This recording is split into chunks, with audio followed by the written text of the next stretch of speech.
andro faharoana rahantsika ny herinandro ny fanahy masina ary mitondra ny loha hevitra manao hoe fa tsy nomen'Andriamanitra fanahy osa isika fa fanahy mahery izay hoentin'ny mpitandrina Andriamazaoro Jean William ao amin'ny FJKM Ambohijatovo fitiavana.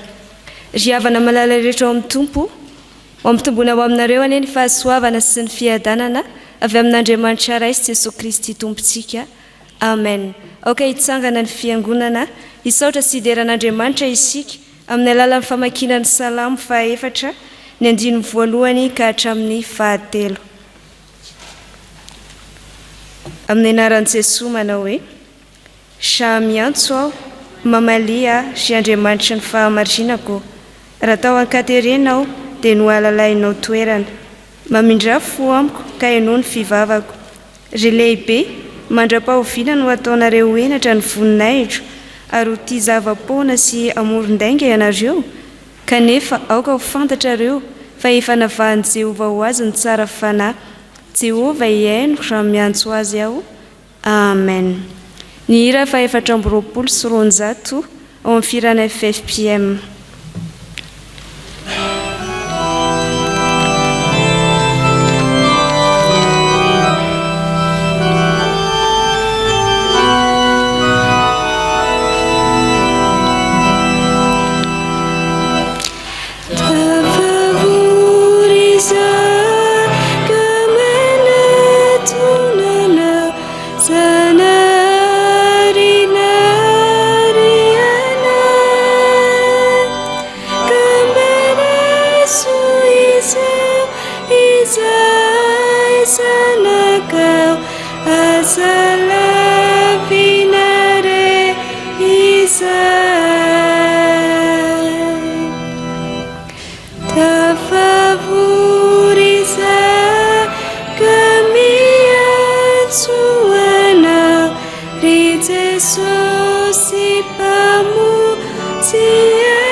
Iombona amin'ny vavaka isika. Andriamanitra tomponay io, indray izany fifalian'ny fonay zanakao ankehitriny, mbola afaka miombona aty an-tranonao indray amin'izao takariva izao. Mideranao zay fa mahatsiaro ny fitiavanao sy ny famindramponao aminay. Mankalazanao zay fa enao irery ihany no Andriamanitra, enao no mpamaly ny olona rehetra araka ny asany avy. Misaotra anao zay tamin'izay rehetra ny taontananao sy ny fimbinanao anay, ny nandaminanao ny fiainanay raha namakivaky ny tontolo andro iny izay ka nahatratra indray izao ariva izao. Misaotra anao zay fa afaka mamarana ny tontolo andronay aty an-tranonao.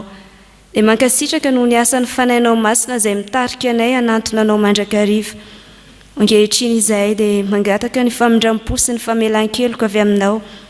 Ny amin'ny zavatra rehetra izay nataonay tsy nifanaraka tamin'ny sitraponao, ireo izay nininay natao, ireo izay tsy tsaronay koa aza, kanefa nampalahelo anao, mety nampalahelo ny hafa ihany koa.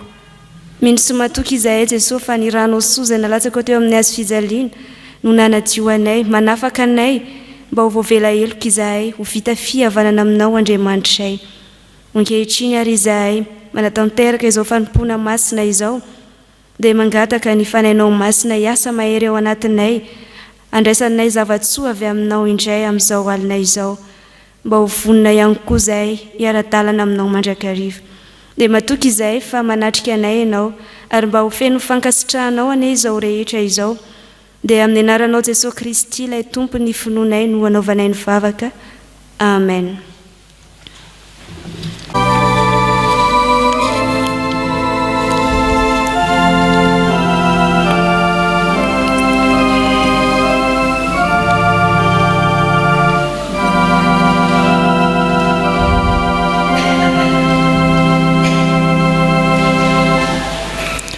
Mbola manona ny fahasoavan'ny tompo amintsika rehetra riavana araka natolotry ny mitarika teo amin'ity talata 14 Mey 2024 ity dia mandray ray aman-dreny mpitandrina anankiray isika hitondra ny afatr'Andriamanitra. Ny mpitandrina Andriamazaory Jean William mitondra ny fitandremana Ambojatovo fitiavana amin'ny faritra Laroby iny zany ho antsika mbola tsy mahafantatra. Izy dia tompon'andraikitra mitarika atsika aty amin'ny faritra Tsinanana ato anatin'ny Sodapartany Antananarivo Andrefana. Ny faritra Tsinanana dia ireo fiangonana ato anatin'ny Sodapartany eny Ambobao no makaty hatrany ambony nampamarinana. Dia mamangy atsika amin'ny anaran'ny tompo izany ray aman-dreny zany miarabanao pastera ary misaotra indrindra namaly ny fanasana izay nataon'izao fitandremana izao amin'ity takarivany herinandro ny fanahy masina ity. Ho aminao any ny herin'ny faherezana. Hivavaka isika. Jesoa indreto izahay zandrinao manona izany tononkira izany ary mangataka tokoa ilay fanahy mahery mba hiasa ao anatinay hampianatra ny teninao iorenanay tsara amin'ny finoana. Amin'ny anaranao. Amen.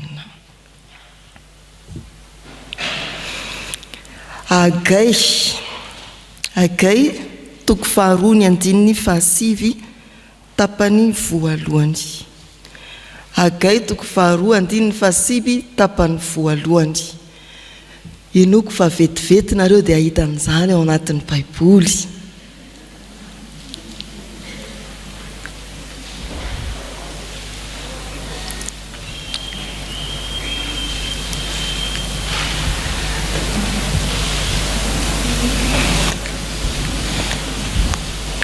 Afapo izay mahita ary miara-mamaky amin'ny anaran'ny tompo manao hoe ny voninahitra ity trano ity any amparany dia lehibe noho ny tany aloha o Jehova tompony maro.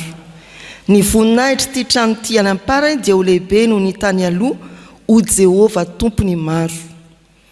Agay dia naminany tamin'ny fotoana natafaverena ny zanak'Israely avy any ampahababony Babilônia.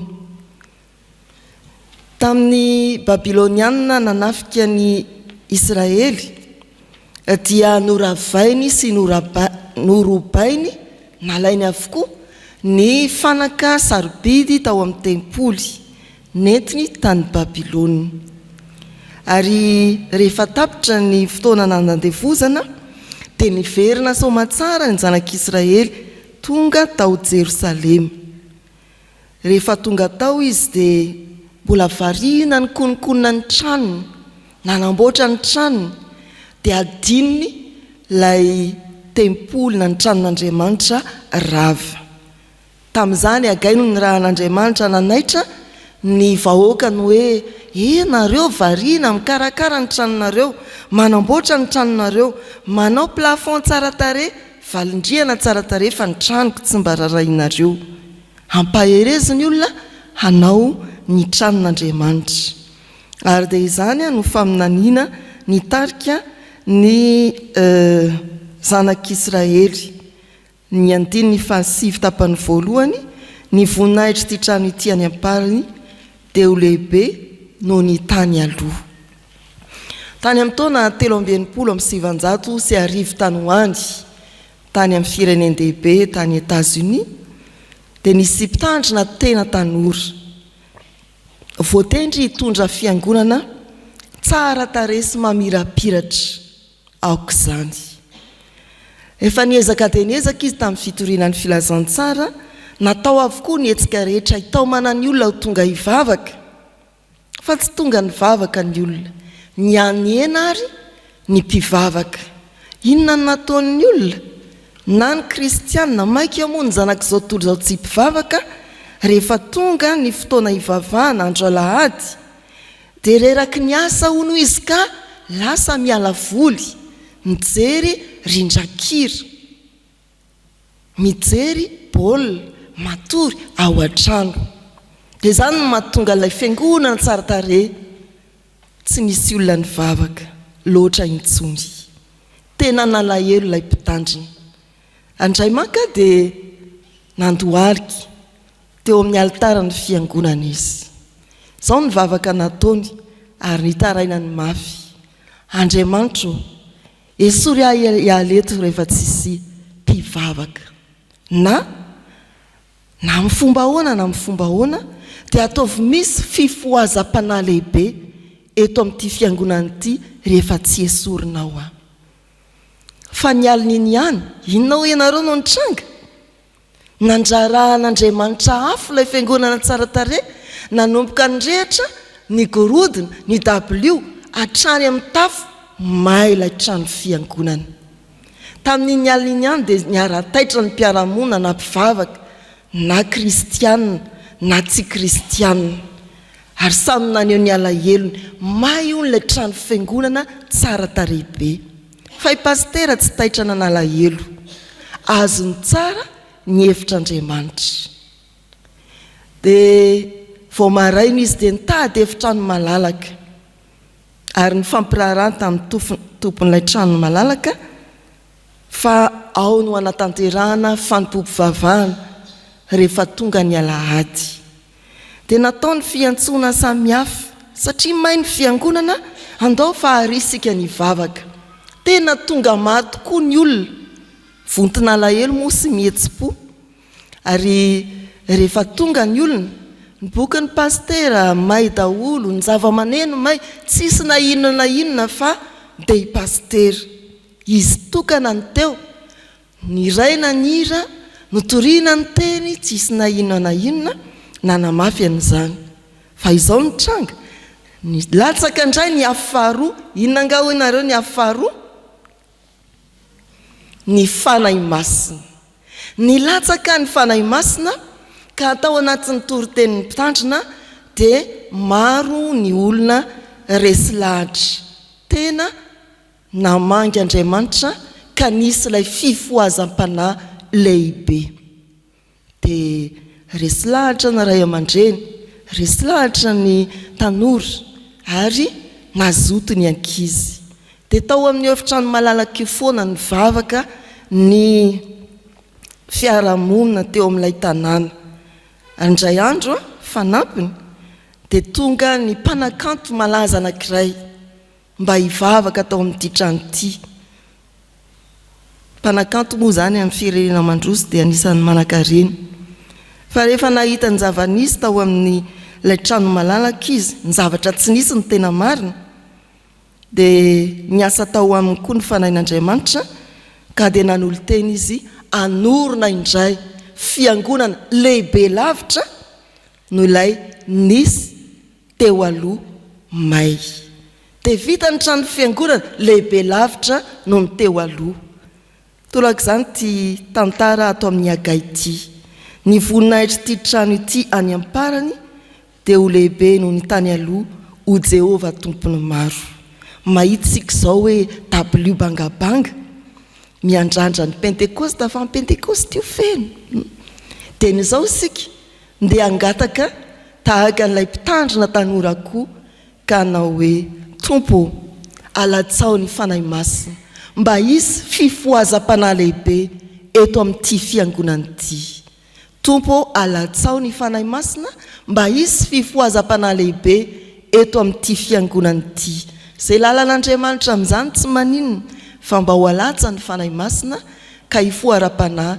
izao fiangonana izao ianao ankizy ainao izany vavaka izany ianao tanora vetivety izany dia voatoninao maika moa isika lehibe dia izany no ataovy antombavaka mba hisy fifohazam-panahy lehibe ao atokantranonareo ray aman-dreny zoky zandry mba hisy fifohazam-panahy lehibe eto amin'ity fiangonana ity nahoana moa amin'ny fiangonana manerana ny tany amin'izao fiandrandrana ny pentekosta izao hivavaka isika. Tompo, ampidino ny afony fanahinao mba hisy fifohazam-panahy lehibe ao amin'ny tokantranonay eto amin'ity fiangonana ity, ary manerana ny fiangonana eto amin'izao tontolo izao. Amin'ny anaran'i Jesosy, amen.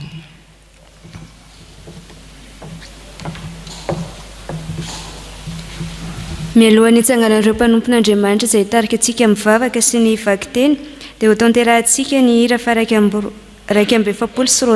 ny 9 270 ny 9.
Hivavaka isika.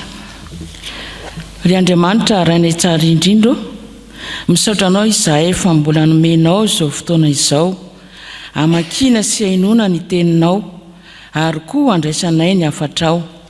Fanahy masino, miasa aminay tsirairay avy, mba hampifantoka anay sy hampitombo ny finoana ianao, ary koa hampahery anay amin'ny asa fanompoana.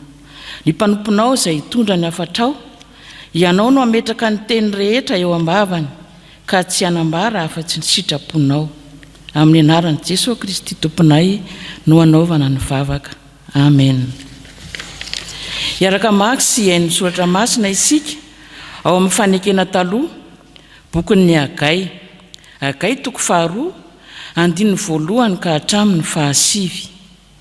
Hagai 2 andininy 1 ka hatramin'ny 9. Rehefa hita dia ho vakiana amin'ny anaran'ny Tompo. Tamin'ny andro 120 tamin'ny volana 7 no nahatongavan'ny tenin'i Jehovah netiny Hagai mpaminanina na hoe: lazao amin'ny Zerobabela zanaky Sealtiela governoran'i Joda, sy amin'ny Joshua zanaky Josadaka mpisorona be, ary amin'ny sisa amin'ny vahoaka hoe: iza no mbola sisa aminareo izay nahita ity trano ity tamin'ny voninahiny taloha? Fa manao ahoana kosa ny fahitanareo azy izao? Moa tsy toy ny tsinitsinina eo masinareo ity? Nefa mahereza ankehitriny ry Zerobabela hoy Jehovah, ary mahereza ry Joshua zanaky Josadaka mpisorona be, ary mahereza ianareo vahoaka rehetra hoy Jehovah, ka miasa fa izao momba anareo hoy Jehovah tompony maro. Araka ny teny fanekena nataoko taminareo, fony ny voaka avy tany Egipta ianareo, ary ny fanaiko dia mbola mitoetra ao aminareo ihany, koa aza matahotra ianareo. Fa izao no lazain'i Jehovah tompony maro. Indray maka koa, raha afaka kelikely dia ampiroroko ny lanitra sy ny tany ary ny ranomasina sy ny tany maina, ary ampiroroko koa ny firenena rehetra, ka ho avy izay rin'ny firenena rehetra, ary fenoko voninahitra ity trano ity hoy Jehovah tompony maro. Ay ny volafotsy ary ay ny volamena hoy Jehovah tompony maro. Ny voninahitra ity trano ity any aparany dia ho lehibe ho ono ny tany aloha hoy Jehovah tompony maro. Ary eto amin'ity fitoerana ity no hanomezako fiadanana hoy Jehovah tompony maro.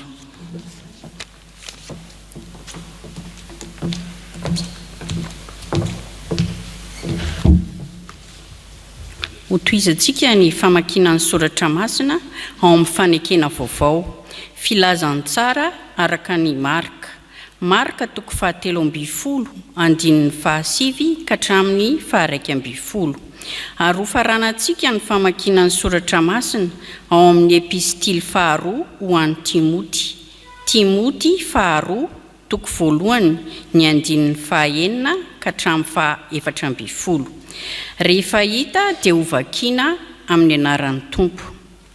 Fa mitandrema ianareo fa atolotra amin'ny sinedriona sy ho kapohina ao amin'ny sinagoga ary hitsangana eo anatrehan'ny mpanapaka sy ny mpanjaka noho ny amiko ianareo ho vavolombelona aminy. Ary ny firenena rehetra tsy maintsy hitoriana ny filazantsara aloha. Koa raha mitondra anareo atolotra izy dia aza manara ateo izay holazainareo fa izay teny omenanareo amin'izany ora izany no holazainareo fa tsy ianareo no hiteny fa ny fanahy masina. Ary noho izany dia mampatsiaro anao mba hamelomanao ny fanomezam-pahasoavana avy amin'Andriamanitra izay ao anatinao tamin'ny fametrahako ny tanako. Fa tsy ho nomen'Andriamanitra fanahy osa isika fa fanahy mahery sy fitiavana ary fahononan-tena. Koa aza homenatra ny vavolombelon'ny tompontsika na haim-pifantony ianao fa aoka ianao ho mpiombona ny fahoriana noho ny filazantsara araka ny herin'Andriamanitra izay namonjy antsika sy ny antso antsika tamin'ny fiantsoana masina, tsy araka ny asantsika fa araka ny fikasany sy ny fahasoavany izay nomenantsika tao amin'ny Kristy Jesosy hatry ny fony fahagola. Fa naharihary ankehitriny tamin'ny sehoan'i Kristy Jesosy mpamonjy antsika izay nahafoana ny herin'ny fahafatesana ka ny filazantsara no nampisehoan'ny mazava ny fiainana sy ny tsy fahalovana mandrakizay. Ny amin'io filazantsara io no nanendrena aho mpitory sy apôstôly ary mpampianatra ary noho izany koa no hiaretako izao zavatra izao ka tsy menatra aho satria fantatro izay inoko ary matoky aho fa izy dia mahatahiry ilay zavatra natolotra azy mandra-piaviny izay andro izay.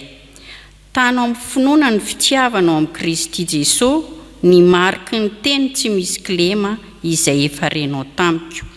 Ilay zavatra tsara natolotra anao dia tehirizo amin'ny pahaherezan'ny fanahy masina izay mitoetra ao anatintsika. Amen. Ray masino manamasinanay amin'ny fahamarinana, teninao ny fahamarinana. Amen.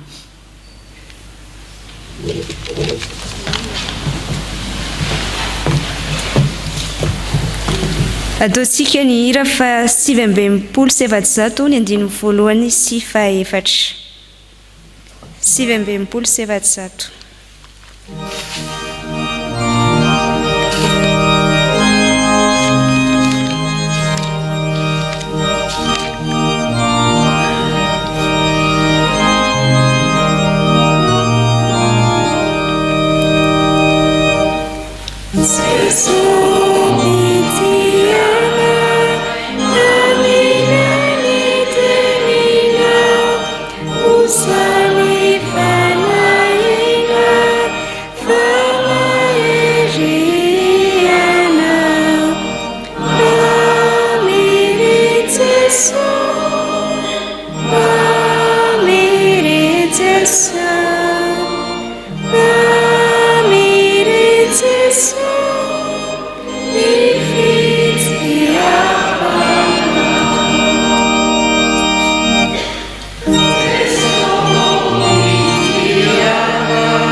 Akupetraka ny fiangonana.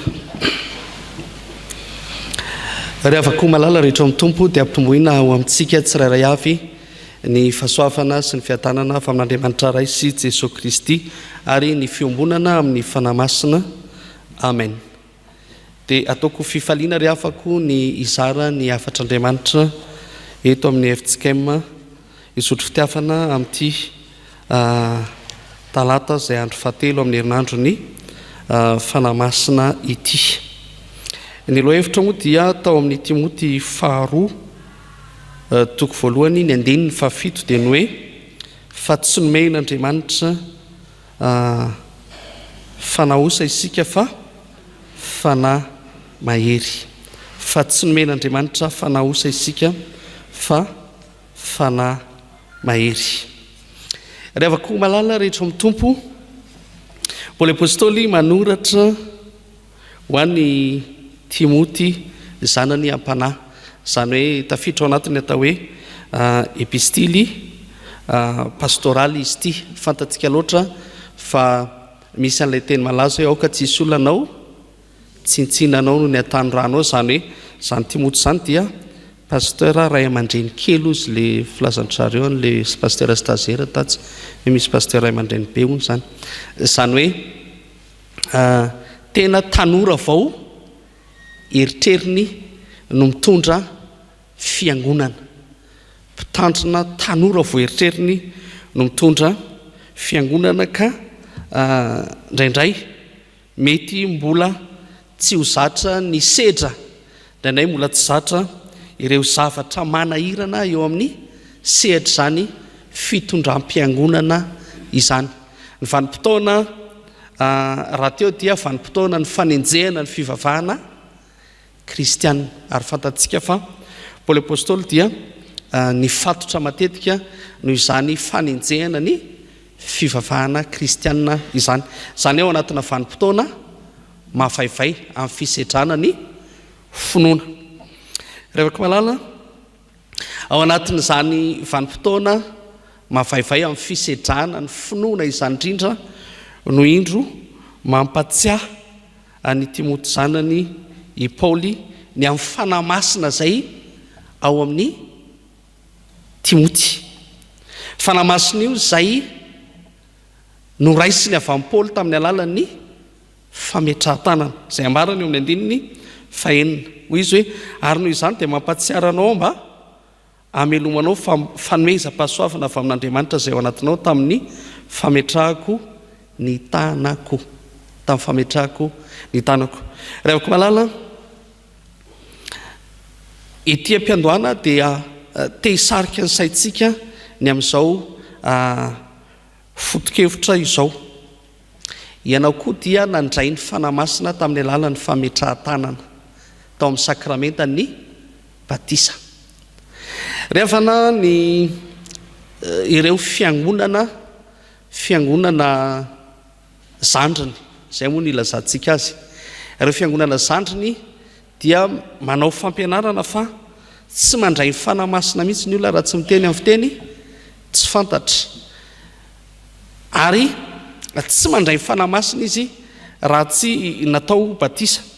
Fa ho antsika protestanta réformé dia aza tonoana fa teo amin'ny sakramenta ny batisa ny nandraisanao za fanamasina zany, tamin'ilay anao natao hoe manao batisanao amin'ny anaran'ny Ray sy ny Zanaka ary ny fanamasina. Zany raha teo no nanafaran'i Jesosy, zany raha teo nanafaran'i Jesosy. Tsy mety zany ny batisa raha amin'ny anaran'ny Ray fotsiny, tsy mety ny batisa raha amin'ny anaran'i Jesosy ihany, ary tsy mety ny batisa raha eo manao batisanao amin'ny anaran'ny fanamasina, fa tsy maintsy amin'ny anaran'ny Ray sy ny Zanaka ary ny fanamasina. Satria izany no ambaran'i Jesosy amin'ny filazantsara araka Matteo toko 7:20. Andeha mba hoentiko kely ianao hijery ny asan'ny apôstôly toko 9 dia ny andininy 4:20 hatramin'ny 7:20.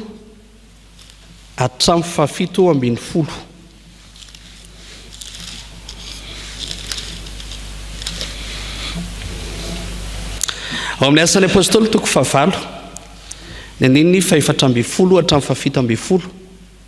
Izay mahita hoe dia mba hiara-maky amiko amin'ny anaran'i Jesosy.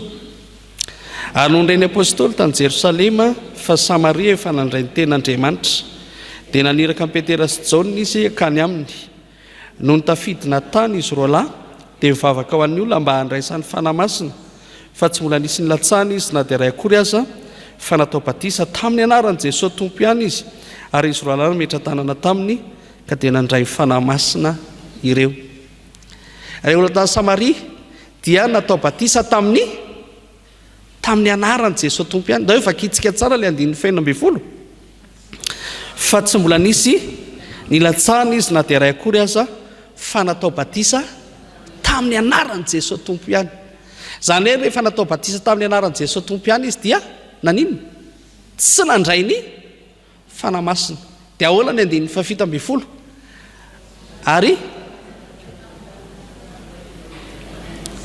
ary izy roa lahy nametra tanana taminy ka dia nandray ny fanahy masina ireo. Tantsika zany lay hoe batisa amin'ny anaran'ny Ray sy Zanaka ary fanahy masina tamin'ny alalan'ny fametrahan-tanana no nandraisantsika ny fanahy masina. Miara-manaiky zany tsika treto no hoy izany na iza natao batisa na iza natao batisa tamin'ny anaran'ny Ray sy ny Zanaka ary fanahy masina dia nomena io fanahy masina io. Ilay fanahy masina izay nomenanao tamin'ny alalan'ny sakramentan'ny batisa io, lay nomena ny Timoty tamin'ny alalan'ny fametrahan-tanany Paoly, io lay atao hoe fanahy mahery. Io lay atao hoe fanahy mahery. Io lay fanahy tao amin'Andriamanitra nataony tao Mosesy dia natao tamin'ireo 70 lahy. Io lay fanahy an'Andriamanitra izay nataony tao amin'ny Samsona ka nahafahany nanasamatsamaka ny liona tahaka ny zanakosy tanora. Io lay fanahy izay niasa teto amin'izao tontolo izao ka nahatonga ny fiangonana ijoro. Raha afaka malala zany tena zavatra ngeza be tokony ho tsaroanao zany hoe manana ny fanahy masina ianao. Zany ny tena zavatra tokony ngeza be ao an-tsainao hoe manana ny fanahy masina ianao. Efa nomena Andriamanitra anao zany fanahy masina zany. Noho izany rehefa afaka tandremy tsara ny fomba fitenitsika ny amin'ny hoe ianao ty misy devoly mihitsy. Tandremy tsara ny fitenitsika ny amin'ny hoe ianao dia ratsy fanahy.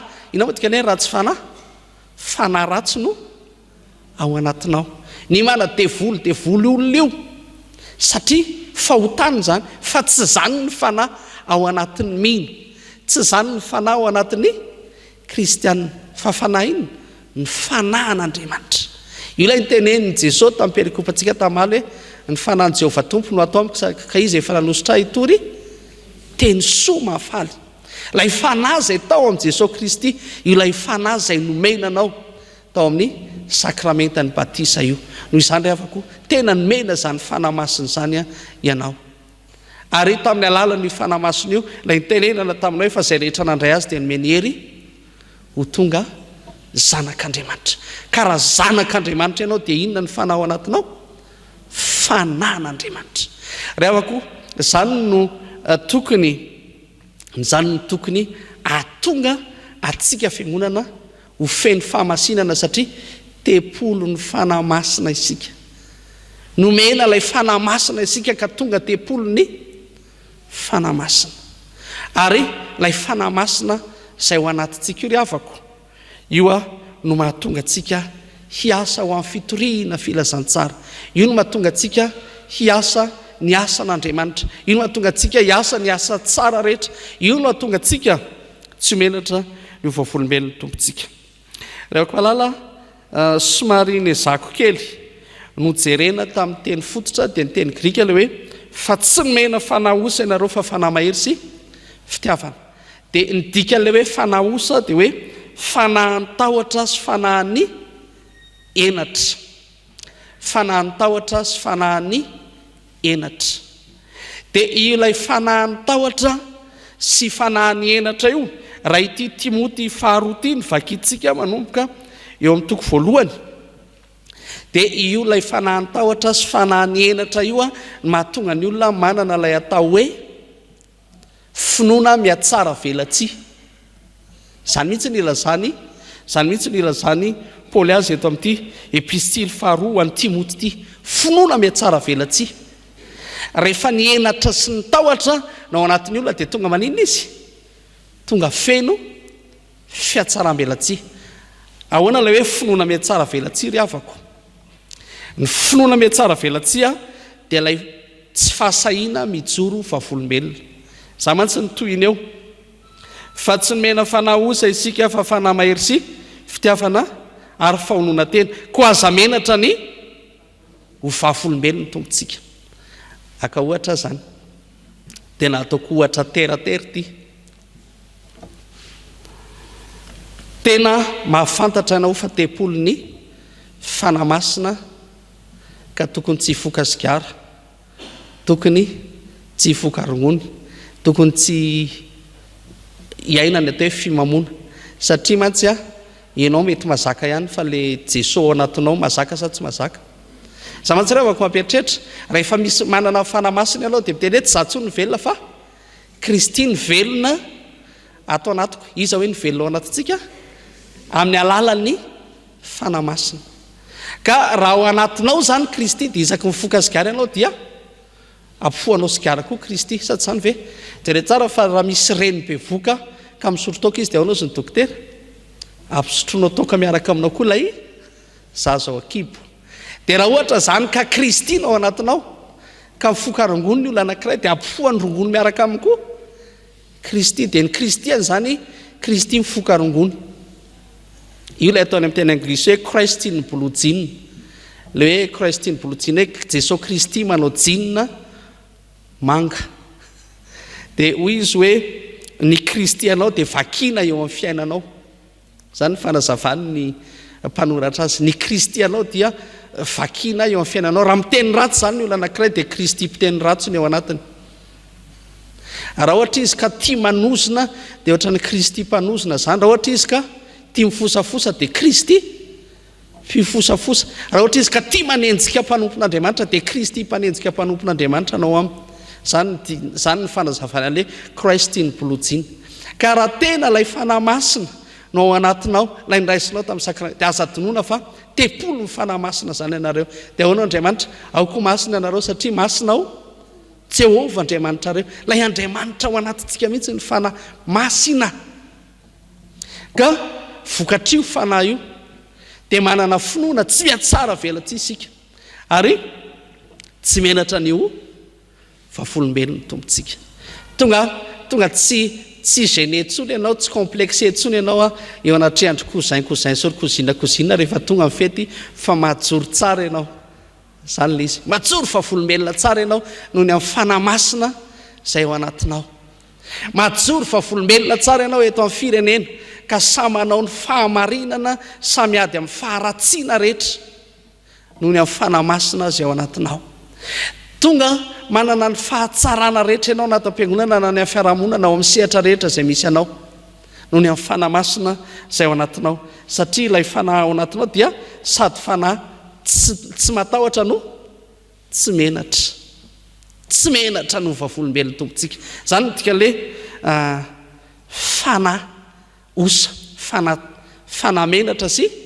fanahy matahotra ny mifanohitra zany dia hoe fanahy feno fahasahina olona manana fahasahina ianao ka tonga manana finoana tsy miatsara velatsia hoy i Paoly apôstôly zany dika le fanahy osa fa nidika le hoe fanahy mahery kosa ry havako ankilany andaniny azafady dia raha dikako amin'ny teny frantsay izy dia hoe puissance tsy force tsy pouvoir fa puissance aztsika angamba nuance'zany teny zany eo tsika raha teo moa zany olona francophone dia mahay ny teny frantsay tsara puissance no mahadika azy kokoa amin'ny teny frantsay zany hoe raha somary nyjereko no alaliny kokoa le tsy mena fanahotsika fa lay hoe fanahy mahery dia irony efa nahitan'le miaramila le commando reny ianareo ren'le miaramila lay nio fanahy manokana makasika ny haiady sy manana fanazarantena manokana dia teneny hoe tatahaka ny heriny reny misy hery mitovitovy amin'ny heriny reny izany hoe olona manana fanahy mahery zany. Resany koa hoe olona manana ny herin'Andriamanitra manana ny herin'ireo anjely. Zany dikany amin'ny teny Grika, manana ny herin'ny anjely, manana ny herin'Andriamanitra, manana ny herin'ireo tafiky ny lanitra. Zany ny dikany afaka rehefa jerena, manana ilay puissance de Dieu. Zany ny dikany le hoe fanahy mahery. Ka ny dikany zany indray zany dia zao, ilay fanahy masina izay niraisintsika tao amin'ny sakramenta ny batisa dia fanahy misy hery tsy haitoaina, misy hery tsy haitoaina. Ary zany re avako mahatonga n'ilay fanahy masina io mahay manova olona, variana isika rehefa mahita ny fanovan'io hery tsy haitoaina io amin'ny olona anankiray hoe hodry taon'io voranina. Asan'ny fanahy masina zany mahatonga antsika manam-paharetana tsara ny amin'ireo havantsika izay mety manana fahalemena na manana fahazaran-dratsy. Fa ho avy ny fotoana izay anovan'ny heriny fanahy masina azy, lay hery tsy haitoaina, lay herin'ny tafiky ny lanitra, lay herin'Andriamanitra izay tena fanahy mahery sy fitiavana. Zany tsy dia anenjehana olona fa io herin'Andriamanitra io mahay manova olona io ry havako. Ary io herin'Andriamanitra io dia mahay manatsimbadika ny zava-misy, mahay manatsimbadika ny zava-misy izany herin'Andriamanitra ao anatin'ny olona zany. Revako malala variana vao eo saika tarana katy satria misy ray mpianakaviana anankiray tsinjotsinjon'le mpiandro le izy ohatra miady ty olona ty dia natsony aingana pastera mba afaka tonga ty ve pastera fa tena misy olona miady amanaina. Dia eo zany lay reny mpianakaviana dia eo lay zanany vavy, dia eza le zanany lahy lasa nividy fanafody ihany. Le olona efa hitako mialaina dia nataoko ny ra faharoa ambin'ny polo sy efajato eo an-tananao raiko no atolotra izao. Dia za re afako ny vavaka nasanatra teny hoe Jesoa efa hitako fa tena ho alainao ty olona ty, dia mba mivavaka ho an'le olona aloha ary niezaka namelanelony satria izy avela ty tany dia avelany an-danitra. Fa ny ao an-tsaiko teny hoe Jesoa ataoko ahoana zany ny ity reny mpianakaviana sy ty zanany vavy ty, fa igogogo tsy laitra ho ampangininy eto reto nefa za mbola haka-pianatra ihany koa amin'ny efatra sasany dia mbola ho an'ny sotro fitiavana rehefa avy eo. Fa mahavariana ry avako ilay herin'ny vavaka, fa tena ny vavaka ao dia vita ny amenina dia tapitra ny an'le olona, fa tsy nitomany mihitsy izy mianaka. Fa le zanany vavy lasa nijery kredi antsona ny fianakaviana, lay reny mpianakaviana na hery tsara. Dia hoe misaotra Jesosy fa marina le teninao hoe mampahery ny fanahy masina. Io lay herin'ny fanahy masina io zany no ananantsika hery miatrika ny toe-javatra rehetra eto ambonin'ity tany ity. Ary zany ry havako no tsy andehanana amin'ny herin'ny tenantsika, aza mandeha amin'ny herin'ny tenanao mihitsy eo amin'ny fiainana, fa miankina mandrakariva amin'ny herin'Andriamanitra, miankina mandrakariva amin'ny herin'ny fanahy masina. Aza mieritreritra anao ho mahery fa zao ihany izy, ianao malemy fa lay fanahy ao anatinao dia fanahy mahery. Ka ny fiankinanao amin'ny herin'ny fanahy masina io ry havako no mahatonga anao manana finoana tsy takatry ny saina. Ny fiankinanao amin'ny herin'ny fanahy masina io ry havako no mahatonga anao mahavita zavatra tsy azo pesipesenina. Ny fiankinanao amin'ny herin'ny fanahy masina io no ahafahanao miatrika izao fiainana manahirana hitrangana zavatra samy hafa eto amin'ity izao tontolo izao ity. Ahoana ny soratra masina eto amin'izao tontolo izao no ahitanareo fahoriana. Kanefa rehefa miatrika ilay zavatra eto amin'izao tontolo izao tsika dia ahoana fa tsy nomena fanahy mihitsy ianareo fa fanahy mahery. Ka ninona midona, ninona miseho raha mbola miteny ianao hoe ny eo akaikinao Andriamanitra no mahatsara, Andriamanitra ankiniko aminao ny fiainako, ankiniko amin'ilay herin'ny fananao masina. fa izany mantsy no nampahirezany Paoly apôstôly ny Timoty zanany am-panahy ny amin'izay dona ny fitondram-piangonana. Ry avaka malala ny mitondra fiangonana ane tamin'izany fotoana zany sy amin'ny ankehitriny dia zao hoe tena zao mihitsy ny voambolana mahalaza azy na somary mampararirary sofina kely azy hoe misy donadona.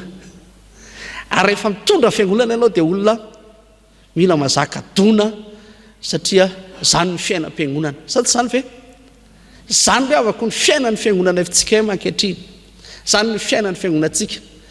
Nanay tenenina hoe olona manana ny fanamasina daholo ny ao, fa ianao koa nanay manaiky hoe mbola ety tany ny fiangonana. Ary rehefa tena mandinika any amin'ny fiainam-piangonana ry avako dia tsaroko ihany fa hoy ny filazan'ireo mpandinika hoe ny fiangonana hony dia fitezana olona dala, ohatran'ny hoe 18 zany ny fiangonana. Dia ny olona ao am-piangonana zany ohatran'ny hoe olona ao amin'ny 18 satria ahoana ny adalan'izao tontolo izao no fidian'Andriamanitra ao anatin'ny fiangonana. Dia ilay olona anaty fiangonana zany misy efa misy endriendry, misy tena mbola adala be mihitsy. Ary nanay ao am-piangonana ianao maheno hoe etsehan'ny adalako ao fa ataovy, nay mbola tsy netsehan'ny adalako iny. Dia hitanao fa ao anaty fiangonana mbola misy olona adaladala. Ary zany no manahirana ny amin'ny atao hoe fitondram-piangonana. Ka tsy tamin'ny andron'ny Paoly apôstôly sy tamin'ny andron'ny Timoty ihany no nisy fahasairanana teo amin'izay fitondram-piangonana, ka tsy maintsy nampahirezana tsara ny Timoty. Fa hatramin'ny ankehitriny koa aza dia misy ny fahasairanana samihafa ao anatin'ny fiangonana. Soa ihany fa teo ny fanamasina. Ary io fanamasina io ngeny mihazona ny fiangonana. Io fanamasina io no mampahery ny paster, io no mampahery ny borom-piangonana, io no mampahery an'ireo filohana sampana, io no mampahery izay rehetra voafidy atao anatin'ny fiangonana. Mahireza tsara izay voafidy mahireza tsara izay voafidy, fa io fanamasina io koa no mampahery ireo izay tsy voafidy. Satria zany mantsy ny contexte iainantsika, zany ny contexte iainantsika, fifidianana. Fa rehefa misy fifidianana dia tsy maintsy misy ny lany, misy ny tsy lany. Ary rehefa lany ianao dia miomana fa tsy maintsy hiatrika donadona amin'ny endriny samihafa. Sofa teo ny fanamasina. Dia tsarovy zany hoe rehefa tojo fahasairanana dia ahoana ny tenenina, tsy nomena fanahosa isika fa fanahy mahery. Man'Andriamanitra voninahitra ho aminao zany ten'Andriamanitra zany. Amen. Raha iso amin'ny fahatokiana ny tsodrano izay atolotra amin'ny anaran'ny Tompo, ny fahasoavan'i Jesosy Kristy sy ny fitiavan'Andriamanitra ray, ny hery sy ny firaisana amin'ny fanahy masina ho aminareo rehetra hatramin'izao sy ho mandrakizay. Amen. Ho an'Andriamanitra irery ihany ane ny voninahitra, amin'ny anaran'ny Ray sy ny Zanaka ary ny fanahy masina. Amen.